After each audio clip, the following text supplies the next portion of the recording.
Day 512, Sunday, November 3rd. Psalm 132. Psalms 132 1-18 NKJV, a song of ascents. Lord, remember David and all his afflictions, how he swore to the Lord, and vowed to the Mighty One of Jacob. Surely I will not go into the chamber of my house, or go up to the comfort of my bed. I will not give sleep to my eyes or slumber to my eyelids, until I find a place for the Lord, a dwelling place for the Mighty One of Jacob. Behold, we heard of it in Ephrathah, we found it in the fields of the woods. Let us go into his tabernacle, let us worship at his footstool. Arise, O Lord, to your resting place, you and the ark of your strength. Let your priests be clothed with righteousness, and let your saints shout for joy. For your servant David's sake, do not turn away the face of your anointed. The Lord has sworn in truth to David, he will not turn from it. I will set upon your throne the fruit of your body. If your sons will keep my covenant and my testimony which I shall teach them, their sons also shall sit upon your throne forevermore. For the Lord has chosen Zion, he has desired it for his dwelling place. This is my resting place forever. Here I will dwell, for I have desired it.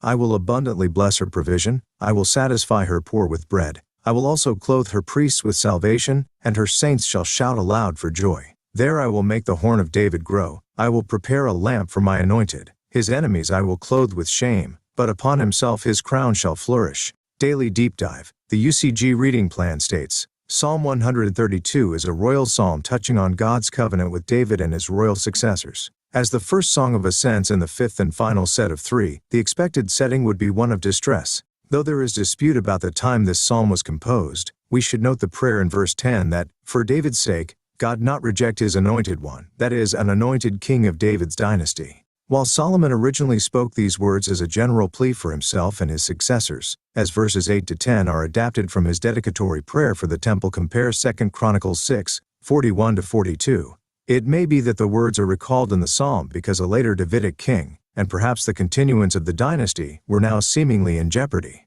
In this light, consider that some identify the author of the unattributed Songs of Ascent or Songs of the Degrees as King Hezekiah. That would fit a time of seeming peril for David's royal dynasty, as he faced the Assyrian invasion of Judah and siege of Jerusalem. However, the reigns of a few other kings of Judah would also fit such a time, and the author could be someone other than the king referred to in the psalm. The song begins by asking God to remember David and all his afflictions, verse all that he suffered as a servant of God, as detailed in so many other psalms, along with his deep devotion to a dwelling place for God, verses 3-5. This began with David bringing the Ark of the Covenant, representing God's presence, to a tabernacle he raised up for it in Jerusalem, and beyond that, his commitment to a fixed temple for God, see 2 Samuel 6-7. Though God did not permit David to actually build the temple, as it was to be built during Solomon's reign of peace, 1 Chronicles 22, 9-10, David nevertheless invested great wealth and energy into the temple plans before turning the project over to his son.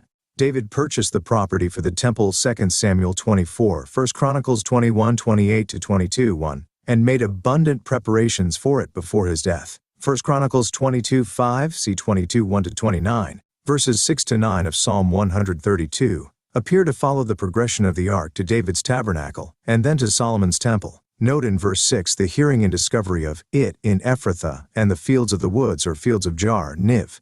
Ephrathah by itself could refer to the vicinity around Bethlehem, Ruth 4:11, Micah 5:2, or to Kiriath Jearim, meaning city of woods. 1 Chronicles 2:19, 1 Chronicles 2:24, 1 Chronicles, but with the further description of the fields of Jarrah, reference to Kiriath Jearim.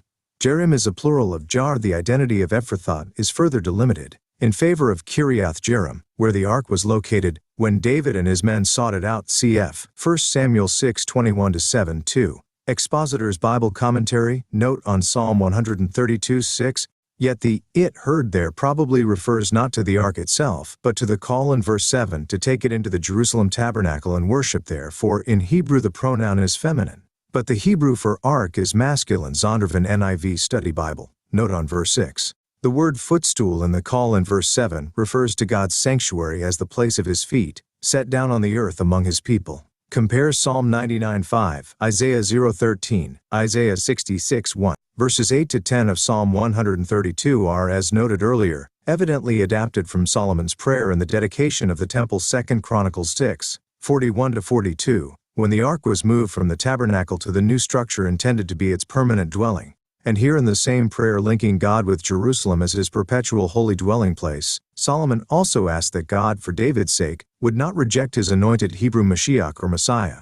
Solomon was no doubt referring to himself, but by extension this included all of David's dynastic successors, prophetically culminating in the ultimate Messiah or Anointed One, Jesus Christ. If, as some have proposed, the petitions in VV 1:10 form a frame around the first half of the psalm, the second half offers assurance that the prayer will be heard. In any event, David's vow to provide the Lord a dwelling place, which would be for his royal sons and for Israel a house of prayer. See 1 Kings 8:27-53, 1 Kings 9:3, 2 Chronicles 7:15-16, Isaiah 59:7, is made the basis for the appeal that God will hear his anointed's prayer. Zondervan note on Psalm 2:10.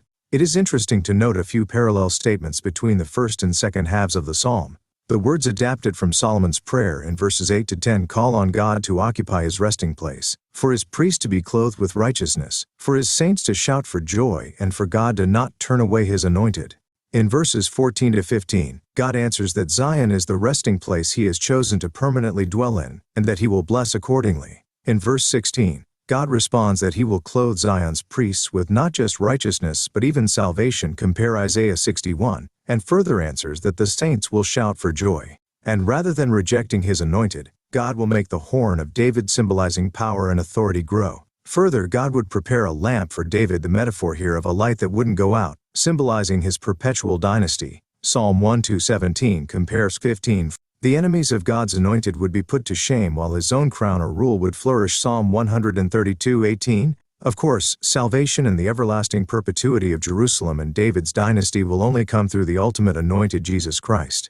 Indeed, whatever the original circumstances that prompted the composition of Psalm 132, we should recognize that as one of the songs of ascent, it became part of festival worship focusing on Zion as God's perpetual city, the place of his temple, his dwelling place, and the throne of David to one day be occupied by the coming Messiah, who would redeem Israel and make Jerusalem the capital of the world. We should further understand Zion as also symbolic of God's church to be glorified at Jesus' return to reign with him on the throne of David over all nations from physical Zion. Indeed, all truly converted Christians are anointed of God through the Holy Spirit, and will serve as the royalty and priesthood of the world tomorrow under Christ.